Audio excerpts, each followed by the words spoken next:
In episode 188, we're flying solo without Daniel today. I'll explain a bit more in a moment. But what we'll be covering in the show is some news around Microsoft Lists and integration with Flow and Power Automate. We're looking at what's landing on our office.com page to help us organize our day. And there's a ton of stuff around Microsoft Teams and using it for webinars. Roll it.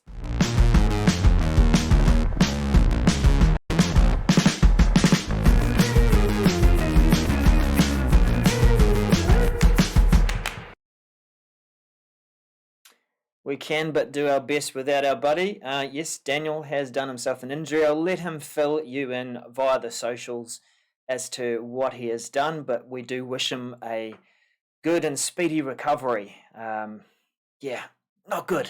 But anyway, so flying solo today, let's do our best. It's not great to hear me banter with myself, but we'll see how we go. To start off with, we're going to take a look at the message around Microsoft Lists and the integration around Power Automate and Flow, Power Apps and Power Automate. Yes, I still get that wrong. So this is message MC245847. And what is expanding is the menu around being able to launch some of the flows and Power Apps that might be related to a list. So at the moment, it's a bit of an untidy menu. You've got to click through and find a different layer to things. But what will be reorganized is an integrate menu. And so this is bringing Power Automate and Power Apps so that if you have got any of those associated with the list, then they are less clicks away to launch and organize.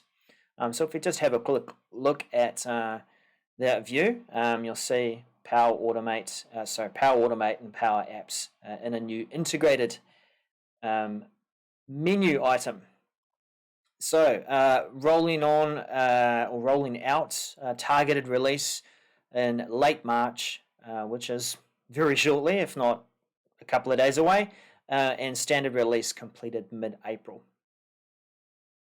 There is some clarification around what's happening with UserVoice. We did hear that Microsoft is gradually shutting some of those down for the different product groups, and it was interesting to see a message arrive in the Message Center last week to clarify some of these things and to highlight a blog post around that. So it's going to be that throughout this year they will gradually remove the use of UserVoice product group by product group because they're shifting to first-party support for giving feedback. So this is MC245855, and when they say first-party, that's going to be the likes of, well, actually, let's just open up the alternatives, right?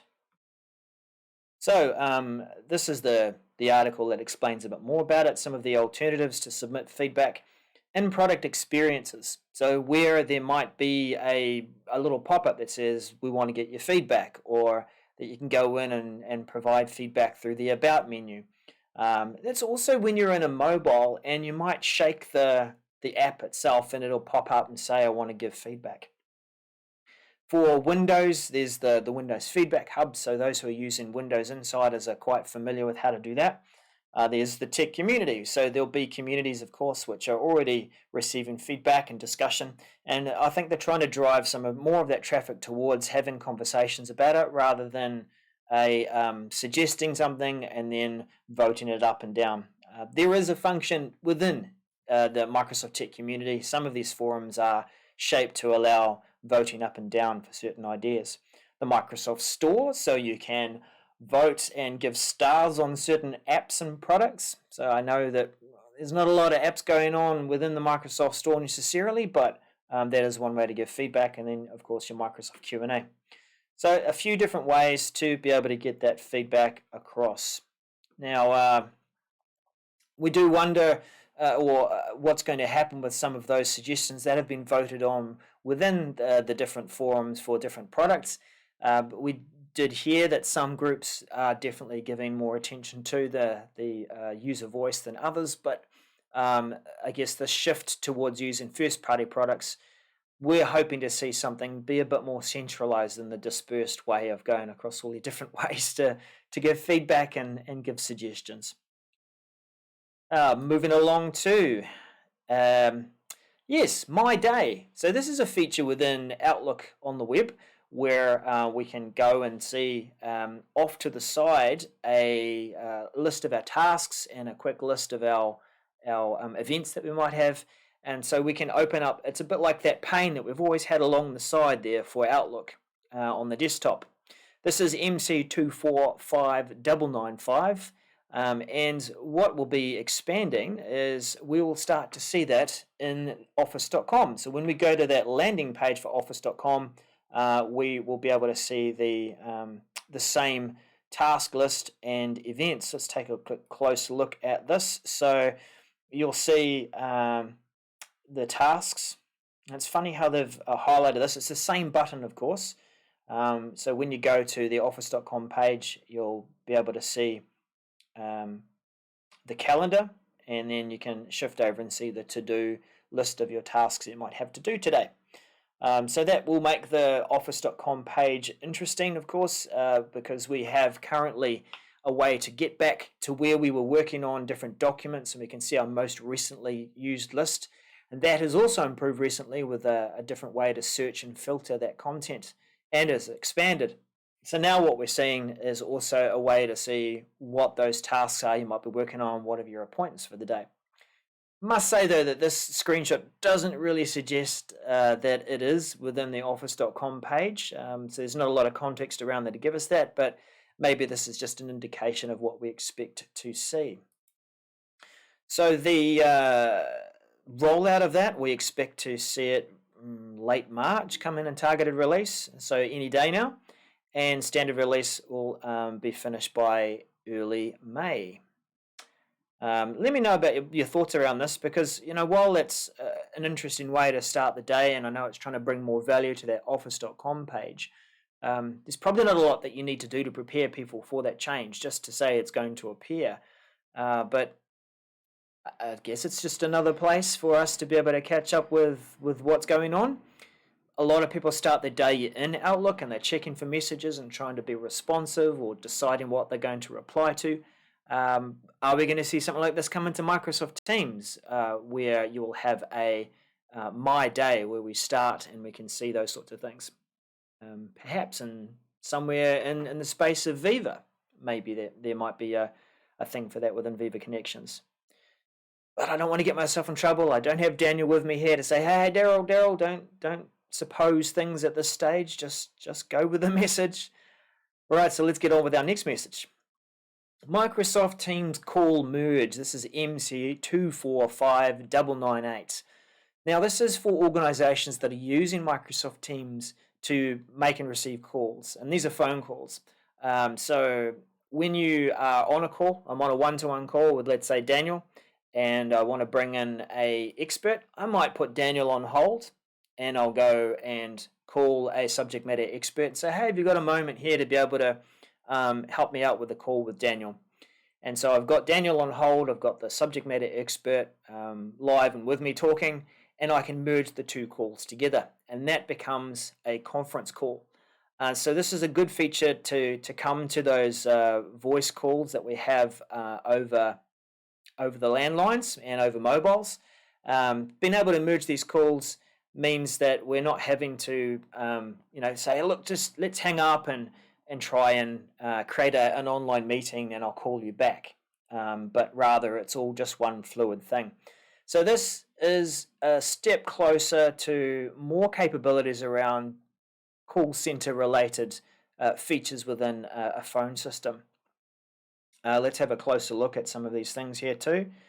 So looking at the call merge capability, once you are in a call and you've got two calls on hold, as you can see here, there will be underneath the ellipsis button a place to merge those calls. So that is going to be a very useful feature to have when it arrives. And speaking of arriving, when do we expect to see that come? This feature will start rolling out in late March. It looks like I'm we're expecting a lot of things to land very, very shortly, especially around Microsoft Teams, and complete around mid-April.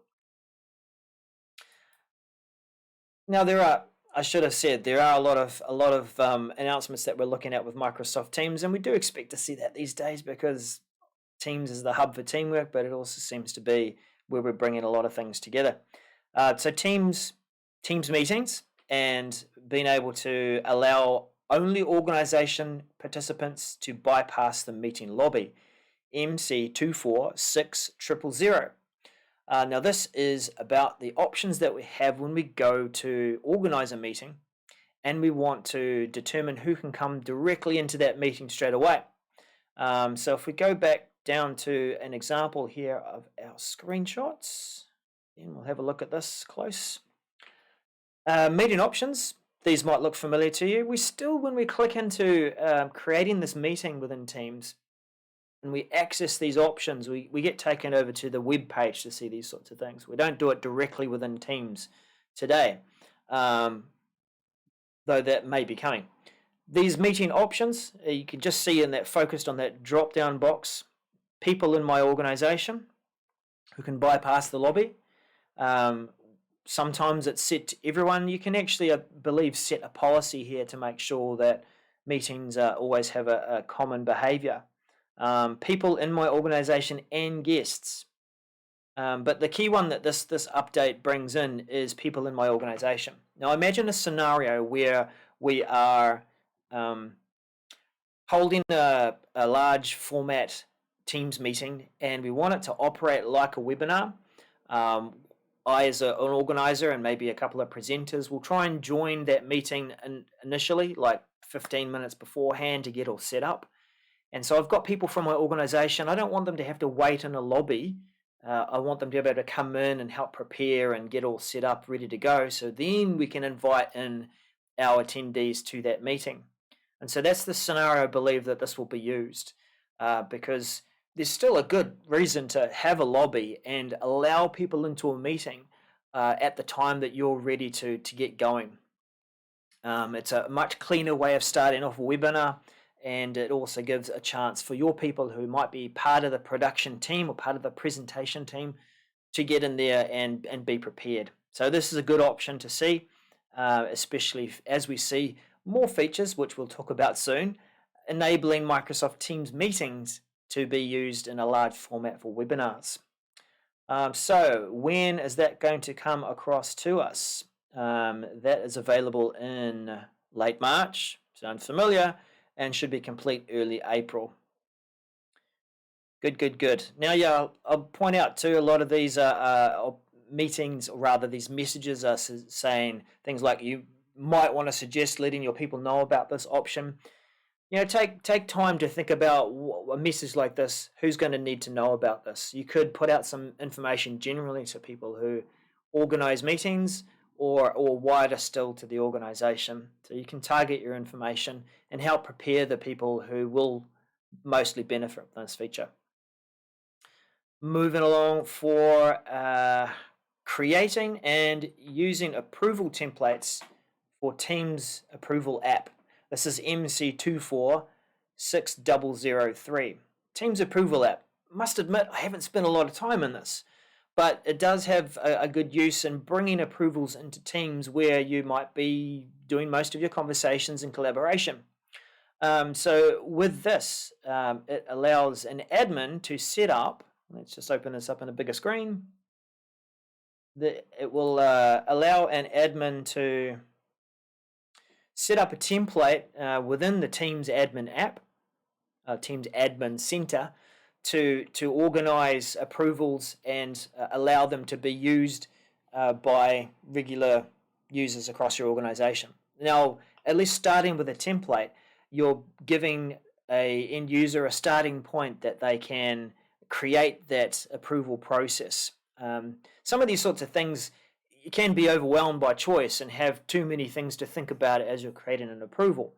But sitting down with a few key business stakeholders and figuring out what a good approval would be as a standard and as a starting point means that you are standardizing that process and maybe giving a bit of flexibility to create that. So as we're looking through, you can see you can set up the basic form and the workflow settings and what happens, and it's making it available for someone to choose that from the template as they go in there and make a start. Yeah, based on the choices that you've put within the form. So good to see that. That is, what else have we got there in terms of information? You could spend some time taking a look at how to manage the Teams Approvals app in your tenant, because it is an app, so it is managed from the Teams Admin Center. But this is rolling out, generally available mid-April. Right, so we're getting a little bit of space between all these ones that are features that are arriving in late March to mid-April. Will be a couple of weeks away. And moving on with our next one, supporting third-party electronic signatures for the Teams Approvals app. So we're still sitting with the Approvals app, and this is adding support for electronic signatures. So this is MC246004. It looks like in mid-April, the Approvals app will support the Adobe Sign third-party app. So not only can you go through this process with the Approvals app and get a approver to click and approve and go through that workflow, but you can also add the need for a signature as well, so that it gains a bit more weight to say that yes, this has been approved, not just through an audit log, but also by applying your signature to it. So that is a new approval request or type of request. It's called the e-signature approval. It looks like they're just going to start off with Adobe Sign as the provider, but expect to see additional third-party e-signature providers added over time. That's often what happens with these sorts of updates, where you get a new feature released. They start off with a partner initially just to show what it might be like, and then other partners are not far behind with their ability to be part of those features and updates too. So what do you need to do to prepare? And we'll take a closer look at this one here. You can enable the user credentials before anyone in the tenant. Third-party signature partners will appear in the Teams Approval app by default. As an admin, you can disable a provider. So if you are choosing to use a specific provider, then you can zero in on just using Adobe Sign, or if you've got other providers as well, you can do that. You can disable providers during the public preview period. Okay. And yet another Teams update. This one I found quite interesting. I think it's in line again with using Teams for webinars. So this is multiple spotlights coming to Teams meetings, MC246221, and you can spotlight up to 7 participants in a meeting. I don't know where they came up with 7. It's interesting they picked that, but when we have a look at the example down here, we have 2 people that have been spotlighted. Well, that's not a very good. Let's just zoom that in. There we go. So just 2 people that have been spotlighted. There's the other participants down here on the right-hand side. Yourself, of course, down in the bottom right-hand corner. This is our dynamic view, which is arriving now, and it means that you can go in and spotlight just those 2 people. Now, why do I call this a webinar feature? Of course, it's going to be useful within regular meetings, but if you were going to have a panel discussion and you wanted to have it between just 4 key people that you have targeted as being your presenters and your panel members, then this makes it very simple to spotlight 4 people and then let Teams do the management of how those people are displayed. So we see them in portrait there. I expect to see that if you had 7, how would that look? 7 people. Well, we'll wait and see, I guess. But I mean, if it was the seventh, is that you, the seventh, that you might be the spotlighted person? Um, there's a grid of 6 people and then one other. Not really sure how that'll look, but yeah, we'll see what happens when it arrives. Um, what else can we learn from that? Start spotlight on multiple participants by accessing their context menu. So it's the same way that we would normally spotlight someone within a regular meeting. And remember, spotlight is for everyone. Um, it's different to pinning someone. When I pin someone to my gallery, that's my experience where I want to keep someone in view while I'm attending the meeting, and it's my experience. Whereas spotlight is something that a presenter or organizer can spotlight someone, and then that's available for everyone. That's what everyone will see. It'll be pinned for everyone. And yeah, that's about it in terms of that feature. But yeah, it will be quite useful for webinar scenarios and large formats where we want to focus on certain people. Now that's all that I had in terms of favoriting content and focusing on content. I didn't come up with a segment deliberately on quick mentions or callbacks. It's a bit harder to juggle without Daniel, and I wanted to make sure that we were delivering some valuable information and drawing your attention to what has been changing over the week. Look, to be honest, if I have a look at everything that has arrived, let's just take off the favorited view. Yeah, there's still a ton, even things that seem to arrive over my weekend. I think this one's quite interesting too. If we take a look at Microsoft Forms and the correct answer choice in a Teams meeting poll, we've seen a few messages come in over recent times of bringing in interactive polls within a meeting. So we can, I think we talked about it last week, you can go ahead and create a poll ahead of time or during the meeting, and it's one of the tabs that you will have within the meeting. It's good to see this option where you can mark what might be a correct answer. So not only are you trying to gather information and opinions from people, this correct answer is more a bit like a gamification of something within a meeting. Now, I don't know. Well, actually, you will be able to gather the results because just like you can with the other polls within an interactive meeting, you can export these to Excel, and you can look at the results based on what people have polled and voted for. So yes, it could be gamified. You could take those results and say, look, at the end of this meeting, we'll award the number of people who got this question right. We'll be sending out a T-shirt. I don't know, making things up as I go along. So that feature is going to be rolling out mid-April and complete by late April. There's been a lot of focus on trying to make meetings more varied, more interactive, more interesting to attend because we're attending so many of them. So this is good to see a feature like this arrive.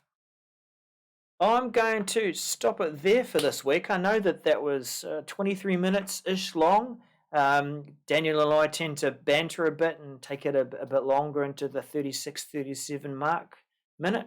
But that's me stringing it together without Daniel. We do wish him well to help recover from his injury. And do keep in touch with us. We'll see if we can still run a Clubhouse session at the end of the week. I'm pretty sure that Daniel might be able to still just jump on and have a bit of a chat with us. Yeah, let us know what you think with the content from the show today. I do apologize I didn't do a whole lot of study and looking into each of the messages, but hopefully this has been valuable to you. Thank you for those who have joined us in the live chat as well, and we'll see you again next week. Bye for now.